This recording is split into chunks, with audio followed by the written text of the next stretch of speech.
really my generation of young people really have to grow up and be affected more than anyone else by all this stuff that's going on. And I've kind of found that we as young people, we're some of the most creative and most passionate and most dedicated people on this planet. And once we realize what we're called to do, we really can be the most powerful force in the world. And I think that we, as a generation, we have the power and the authority to just stand up and say to our leaders and say to the ruling generation and people in power and just to the world that our future matters and our survival is just as important as anything else. And that is the message that we need to bring to the world. And I really do think that could be a powerful message and actually could change something.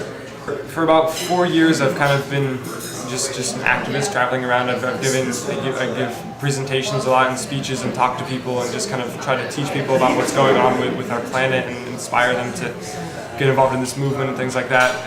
And actually, over the last year and a half or so, the big focus has been this international event called the iMatter March, and it's an event that just was started last month in May, where youth from all over the world, in over 43 countries, over 160 communities have stood up and marched in our streets to let the world know that our future matters and that our survival is just as important as money and power and anything.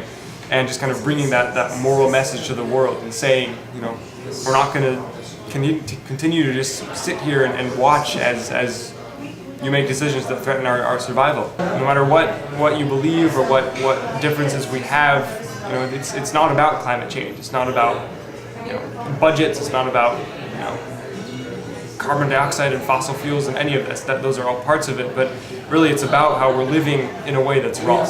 And no matter who you are, you can agree that we're living in a way that doesn't appreciate the needs of future generations, and it doesn't appreciate the needs of anything other than short-term interests, and that is what needs to change. Another thing that I've been focused on, that we've been working on, is we've been involved in this huge legal action that's taken place in all 50 states and at the federal level. That's basically youth suing the government for failing to protect our right to a livable future and our right to grow up in the planet that has sustained all of civilization.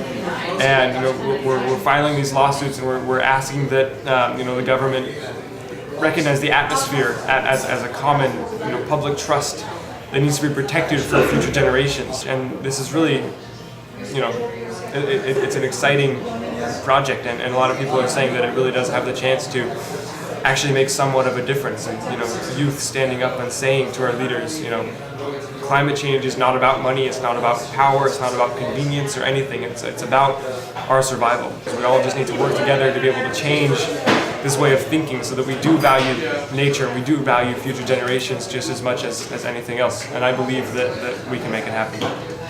There was a moment when I saw that his heart was sparked with a passion to change the world. and when you see that in your kids, you really don't have an option. Thank you. Yeah.